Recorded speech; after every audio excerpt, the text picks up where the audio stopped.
এন্ডোস্কোপির ব্যবহার স্পাইন সার্জারিতে আমরা কিরকম ভাবে করতে ব্যবহার জিনিসটা ডাক্তারি শাস্ত্রে অন্য শল্য চিকিৎসার করতে কিন্তু খুব নতুন ব্যাপার না, বহু পুরনো ব্যাপার। এখনকার দিনে আমরা যারা বড় একটা পেটের অপারেশনের কথা ভাবি, আমরা বেশিরভাগ ক্ষেত্রে প্রথমেই আমাদের প্রশ্ন আসে যেটা আমরা এন্ডোস্কোপিক্যালি করি, যেটা আমরা ল্যাপ্রোস্কোপি বলি। ল্যাপ্রোস্কোপিক্যালি করা হবে কি হবে না এটা নিয়ে একটা ভীষণ আলোচনার বিষয় থাকে, এবং সেটা যদি না করা হয় তাহলেই বোধহয় আমাদের কাছে একটু ব্যাপারটা প্রশ্নচিহ্ন দাঁড়ায়, কেন করা হবে না ইত্যাদি। অর্থাৎ আমরা মোটামুটি জানি যে একটা ছোট সার্জারি কেবলমাত্র ফুটো করে করতে গেলে তার কি কি লাভ হয়, ফেরা যায়, তাড়াতাড়ি কাজে ফেরা যায়, আর যে আহত হওয়ার যে ঘটনা আমরা যেটা মরবিডিটি বলি, অর্থাৎ বেশি দিন ধরে ব্যথা বা ইত্যাদি এগুলো কম হয়।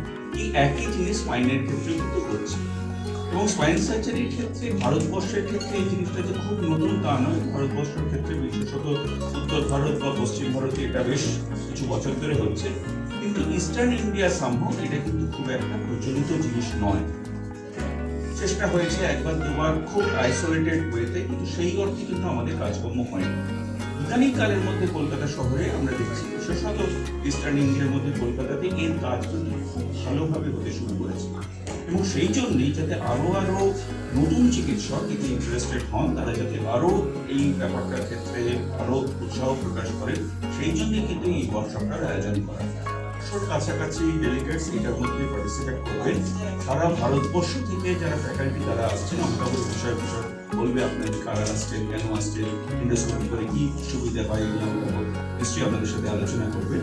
আমার বিষয়টা হচ্ছে একটা নতুন জিনিসকে আমরা সেটাকে এনকারেজ করতে চাইছি, এবং এই সার্জারি আমরা করি রেগুলার ভিত্তিতেই করি। এটাকে একটা ভীষণ নতুন একটা কিছু আমরা করে ফেলছি, এটা এস্টাবলিশ করার চেষ্টা আমি একেবারেই করছি না।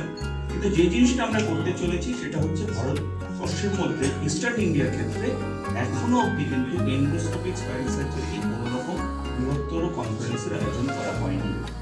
সুতরাং এইটা আমাদের দিক থেকে নতুন, যাতে আরো ডাক্তারবাবুরা এর মধ্যে পার্টিসিপেট করতে পারেন সেটাই আমাদের কাছে নতুন, এবং তাদের সাথে মিলে আমরা কি করে এটাকে বিভিন্ন জায়গায় ছড়াতে পারি। যার কারণে একটা জিনিস এন্ডোস্কোপি সব থেকে সুবিধাজনক জিনিস হচ্ছে, সেটা হচ্ছে যে এটাতে বিরাট বড় ইনফ্রাস্ট্রাকচার লাগে না, তার ফলে বিভিন্ন পেরিফেরির যে হসপিটাল বিভিন্ন জায়গায় খরচ কম করা যায়। এই দিকের লক্ষ্যটা নিয়ে আমরা কিন্তু এগুলো চেষ্টা করছি। Weakness of the leg or the foot or the upper limb and may have bladder bowel symptoms. Hospital যথেষ্ট আছে, তবে একটা বড় এরিয়া জুড়ে আমরা এই ধরনের স্পাইন সার্জারি যেগুলোতে খুব কম আঘাত করে করা যায় তার ব্যবস্থা আমরা করতে পারছি। আমি এবং ডক্টর বাসল একসাথে প্রায় স্পাইন নিয়ে কাজ করছি। ছোট্ট বক্তৃতা দিয়ে শুরু করলেন আলোচনাটা। তো আমি একটা উদাহরণ দিই, সোমনাথ ভট্টাচার্যের ঘরে না একটা টেলিভিশন আছে, তার মধ্যে বিভিন্ন হাসপাতালের বিভিন্ন কর্নারে ক্যামেরা বসানো আছে, এবং ওই ক্যামেরার মাধ্যমে যদি দেখতে পান যে কে কি করছে হাসপাতালে, আমরাও সেই প্রযুক্তিতেই এই জিনিসটা এগিয়ে চলেছি যে আমরা একটা ক্যামেরা পরে দিই। যেমন প্রথম এন্ডোস্কোপি করা হয়েছিল তখন খাদ্যনালীর মধ্যে কিছু একটা আটকে আছে কিনা সেটা দেখার জন্য তার মধ্যে আমরা একটা টিউব করে দিতাম, তার মধ্যে একটা ক্যামেরা আছে, ক্যামেরাটা আমরা স্ক্রিনে দেখতে পাচ্ছি ভিতরে ছবিটা।